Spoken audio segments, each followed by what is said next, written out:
Kylian, comment ça va? Ça va bien aussi. Super. C'est pas grave ton penalty contre la Suisse.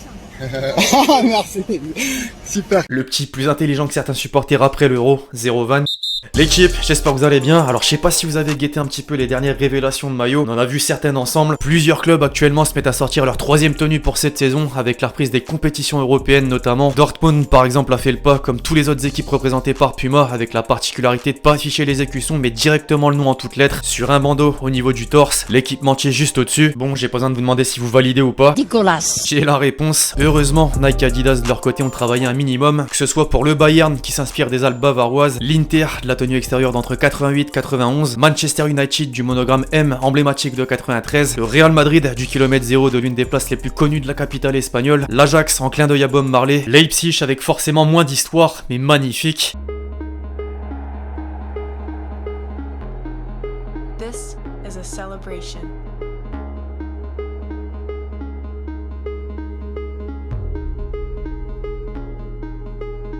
Red Bull, ça fait toujours la diff, et le PSG reprend le gris 13 ans après une époque d'un certain Ronaldinho ou encore Okocha.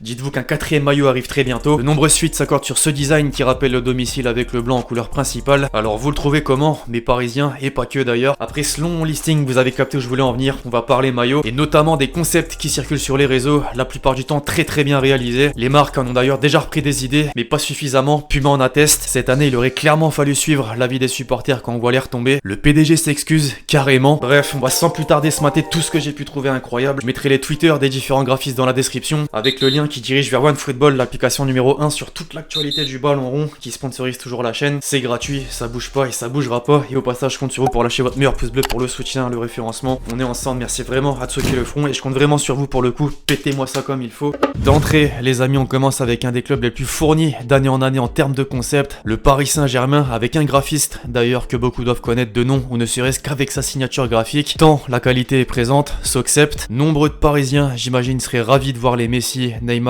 Mbappé et j'en passe porter cette merveille qui fait penser à la saison dernière, mais aussi au passé du club. Lors de l'annonce de la tenue domicile 2021-2022, l'absence de la bande Echter avait énormément dérangé. Là, elle y est, et c'est pas tout. Vous avez obligatoirement remarqué le lien direct à l'un des plus gros symboles de notre capitale, la Tour Eiffel, que ce soit sur l'entièreté avec les formes de la structure en fer, le logo au-dessus du flocage et dans l'écusson même, un blason plutôt proche de celui utilisé durant la période 96-2002 avec un contour blanc plus prononcé et l'année de fondation du club, 1970. Le sponsor All plus simpliste et le col polo qui va avec. Pour un domicile, c'est difficile de faire plus complet, tout aspect confondu. On peut en dire de même au passage pour ce qui ressemble à un potentiel quatrième maillot spécial Ligue des Champions réalisé par Guillaume Fèvre. Une base totalement noire et les autres éléments tels que les logos, le blason, le col et le bord des manches marqués par un dégradé du bleu vers le rose. Finalement, c'est presque le même principe que l'extérieur de Manchester City de cette saison qui est pour moi une masterclass. Dans la continuité, j'étais obligé de mettre l'ennemi historique pour contenter tout le monde. L'Olympique de Marseille par le biais de Synthetix, que vous avez certainement déjà vu sur d'autres vidéos de ce genre et qui a déjà collaboré avec des clubs français, dont la surprise en Ligue 1, Clermont, effectivement en réalisant les tuniques des 2 dernières saisons. Bref, c'est donc un maillot third qui a été imaginé avec le noir et le gris en prédominance sous la forme de fines bandes horizontales. Inévitablement, le bleu traditionnel vient s'incorporer dans la même idée, mais plus espacé, une couleur qu'on retrouve sur le col et le bord des manches. Il y a un vrai flow apparent. À voir évidemment ce que ça donnerait sur les épaules d'un joueur marseillais. Une chose est sûre, c'est toujours mieux que ce que Puma a proposé cette année. On revient avec Soxep, mais on quitte la France pour l'Espagne avec le Real Madrid à l'honneur. C'est très dur, voire impossible d'imaginer un maillot pour les matchs à la maison, au Bernabéu, sans respecter le rituel. Ce blanc classique qui a jamais bougé en plus de 100 ans. Néanmoins, je voulais absolument le caler pour plusieurs raisons, comme l'apport du violet mélangé au doré qui rappelle le prestige, le col polo, la typographie choisie pour le flocage, Zidane numéro 5, énervé, le tout premier écusson de 1902 juste au-dessus, et même l'intégration du nombre de Ligue des Champions remportées au dos à l'intérieur. Passé, présent, futur, tout y est, c'est vraiment un chef-d'œuvre je trouve. Que dire ensuite du rival de toujours, pour introduire en un mot, ART,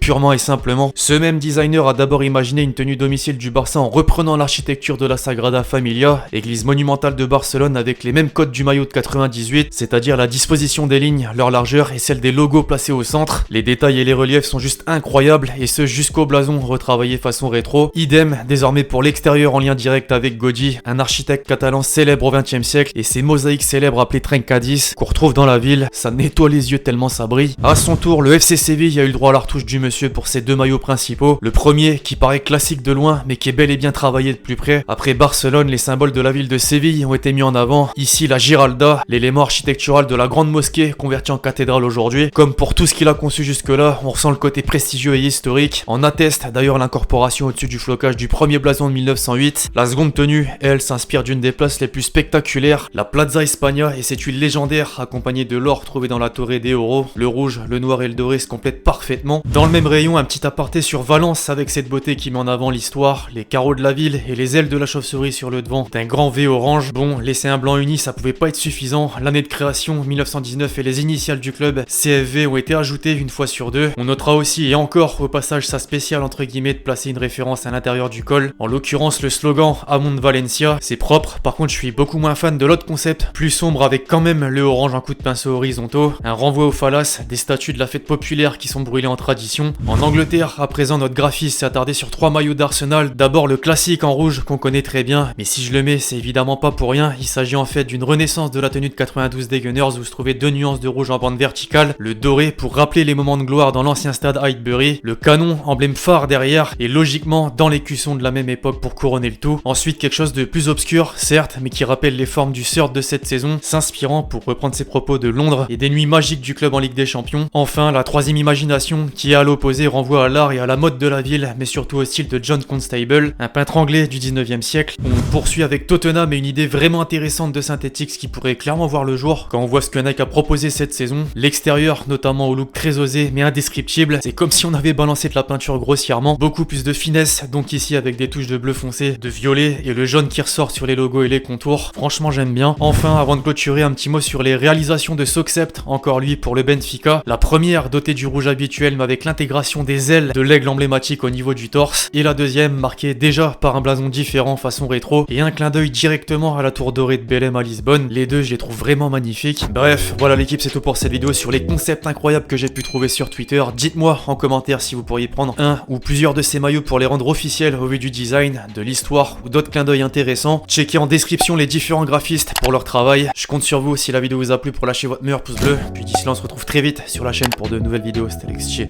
Ciao.